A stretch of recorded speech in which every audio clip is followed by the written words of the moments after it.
10 years ago, Daniel Morrow's brother rode out to track a gang of horse thieves. Never came back. The town assumed the gang killed him. Daniel assumed he died somewhere in the Badlands. Their father died still wondering. Then, Daniel found the grave. Unmarked, hidden in a canyon no lawman would ever search. And inside, buried with the outlaw Jack Brennan, the same man who'd led that horse thieving gang, was his brother's Marshal badge. The badge Tom wore the day he disappeared. The badge with his father's initials carved in the back. Daniel stared at that silver star and realized either the outlaw killed his brother and took the badge as a trophy, or his brother had been the outlaw all along. What he found next answered everything. The grave was an accident. Daniel had been tracking a Mustang through Red Rock Canyon when his horse stumbled on the loose earth. Beneath the dirt and stones, wood. A coffin, barely 2 feet down, already half rotted by 10 years of desert rain. Daniel should have left it alone. Should have ridden back to town and reported it to the current marshal. But something made him dismount, made him kneel in the dust and start digging with his bare hands. The coffin lid came away easy. Inside, bones and the remains of a black duster, a gun belt, empty holster. And there, resting on the skeleton's chest like it had been placed with ceremony, was his brother's Marshal badge. Daniel's hands shook as he picked it up. 5-pointed star, tarnished silver, exactly like the one Tom had pinned to his vest the morning he rode out. He turned it over. There, scratched into the back metal, R.M. Robert Morrow. Their father's initials. He'd given Tom that badge the day Tom became Marshal of Silver Creek. Told him it meant something to carry the family name into the law. "God, Tom," Daniel whispered to the bones. "What happened to you?" The skeleton wore no badge of its own, no identification, but tucked into the duster's inside pocket, Daniel found a folded paper. The ink had faded, but the words were still readable. "If you're reading this, I'm dead. My name is Jack Brennan. I rode with the Stillwater gang until I couldn't anymore. Tom Morrow gave me a chance when no one else would. This is his badge. He wanted me to have it. He said a man can change if someone believes in him. He was right. Tell his family I'm sorry I couldn't save him. Tell him he died a hero. J.B." Daniel read it 3 times. 4. The words didn't make sense. Tom gave the badge to an outlaw? Why? When? He needed answers, and there was only one place to find them. If you've ever discovered something that changed everything you thought you knew about someone you loved, hit that like button. Drop a comment. Have you ever learned a family secret that rewrote your entire understanding? I'd love to hear your story. Silver Creek hadn't changed much in 10 years. Same dusty Main Street, same saloon where the old-timers gathered. Daniel pushed through the doors and found exactly who he was looking for. Marcus Webb sat at his usual table, whiskey in hand, face like weathered leather. He'd been deputy when Tom was marshal, had ridden out searching for Tom when he disappeared. Came back with nothing. "Daniel Morrow," Marcus's voice was gravel. "Ain't seen you in 5 years. Thought you moved to Denver." "I did. Found this today, in Jack Brennan's grave." Marcus's glass stopped halfway to his mouth.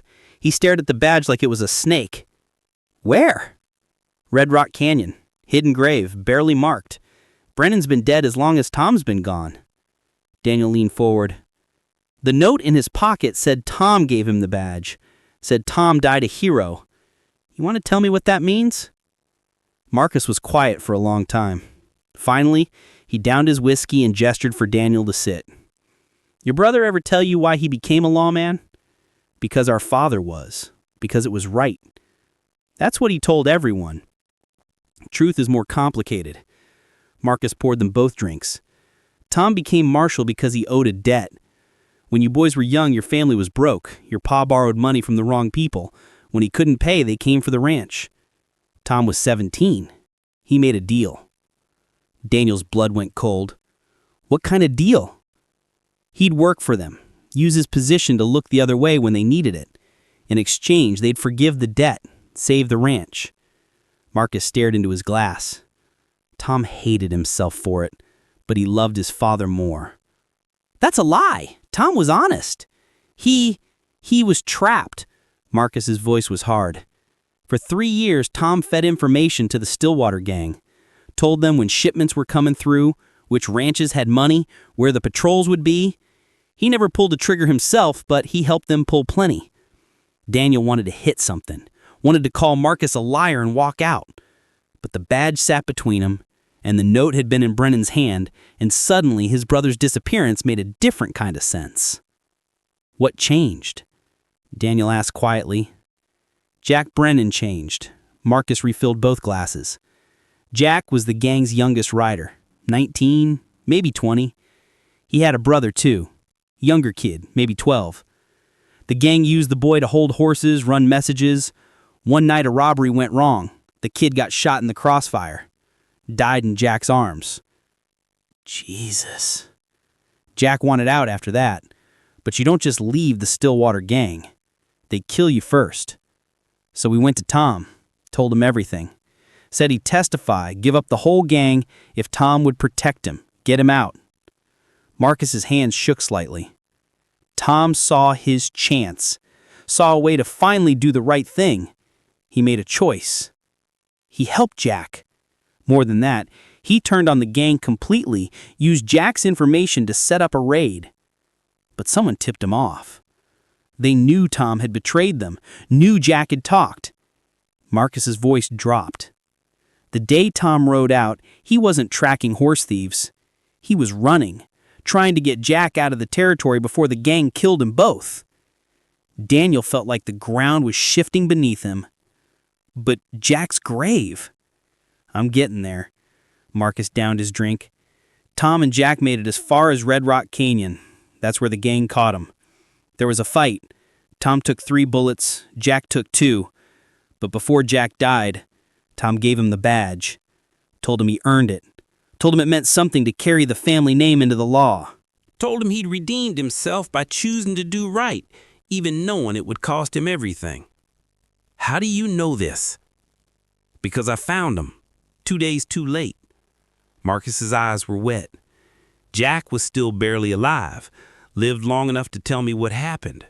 Made me promise to bury him right there with the badge, because he said it was the only thing that proved he'd tried to be better. Tom was already gone. I buried him in the canyon too. Different spot. Didn't mark either grave because the gang was still looking and I didn't want them desecrating the bodies. Daniel's throat was too tight to speak. Your father died thinking Tom abandoned his duty, Marcus continued. Died thinking his son was a coward who ran from a fight. I couldn't tell him the truth. Couldn't tell him that Tom died trying to save a man nobody else would have given a chance. That Tom spent his last breath telling an outlaw he was worth redeeming. Why not? Why let our father die thinking Tom was a coward? Because if I told the truth, I'd have to tell him about the deal Tom made. About the 3 years Tom spent helping criminals. I'd have to destroy your father's memory of his son completely. Marcus met Daniel's eyes.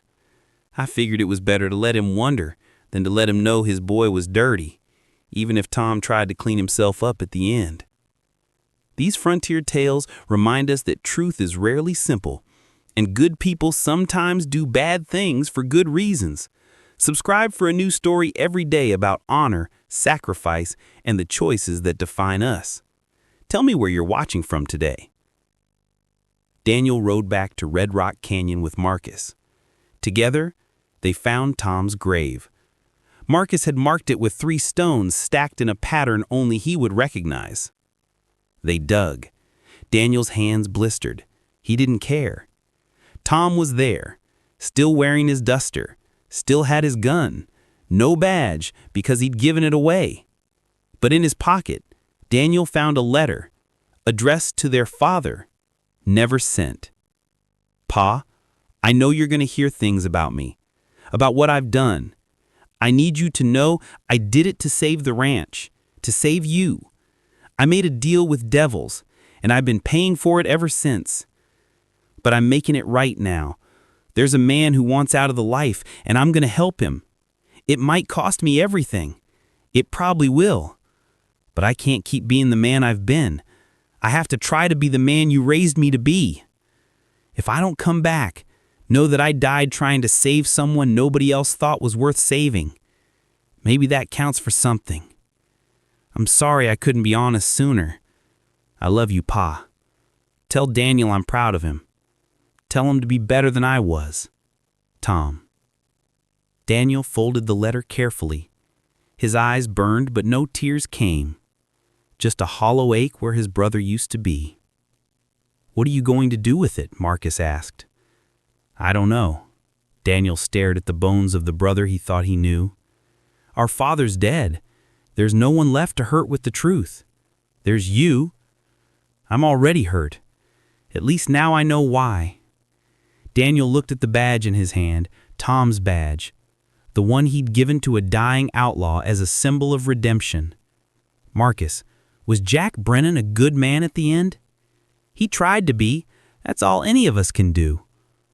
Tom died for that, for the chance that someone could change. Yeah, he did. Daniel stood, brushed the dirt from his knees, made a decision that had been forming since he read that note in Jack Brennan's grave.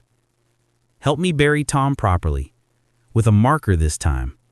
Then I'm taking this badge to the territorial governor.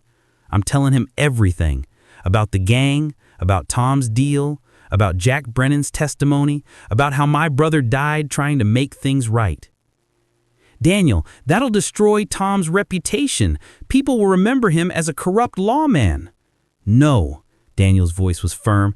They'll remember him as a man who made a mistake, then gave his life to fix it. As a man who believed people could change, even when it cost him everything.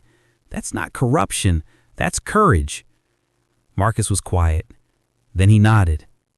Your father would have been proud of you. Would he have been proud of Tom? If he'd known the truth? Yeah, I think he would have. They buried Tom on a hillside overlooking Silver Creek. Daniel carved the marker himself. Tom Morrow, Marshal. He gave his life to save a man nobody else believed in. 1845 to 1875. The badge Daniel kept. He wore it to the governor's office. Wore it when he testified about the Stillwater gang. Wore it when the remaining gang members were finally arrested and hanged. And when it was over, when the truth had been told and justice served, Daniel returned to the grave. He stood there as the sun set, turning the desert gold. I get it now, Tom. You weren't running away. You were running towards something, toward being the man you wanted to be, instead of the man you'd become. He placed the badge on the grave, let it rest there in the fading light. Jack Brennan changed because you believed in him. I changed because I finally understood you. Maybe that's what redemption is. Not being perfect, just being willing to die trying to be better. The wind carried dust across the hillside. Somewhere in the distance a coyote called, and Daniel Morrow walked back to his horse, leaving his brother at rest with the truth finally told. 10 years of wondering, answered. 10 years of assuming the worst, corrected. And one badge, placed on a grave, proving that sometimes the bravest thing a man can do is believe someone else can be brave too. 5 years later, Daniel became Marshal of Silver Creek himself. On his first day, he pinned a badge to his vest. Not Tom's badge, but one he'd had made with the same design. On the back, he carved 3 sets of initials. RM for his father, TM for his brother, JB for Jack Brennan.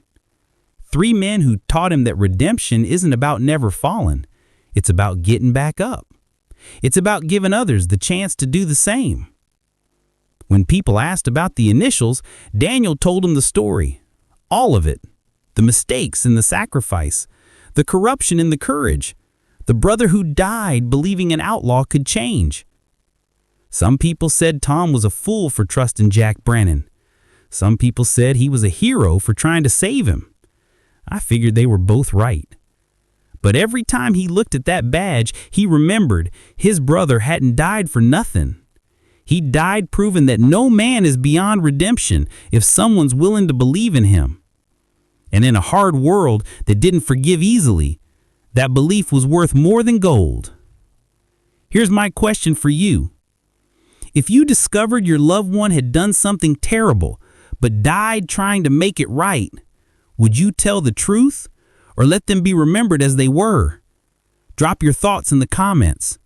And if this story reminded you that people are more complicated than we think, share it with someone who needs to hear it.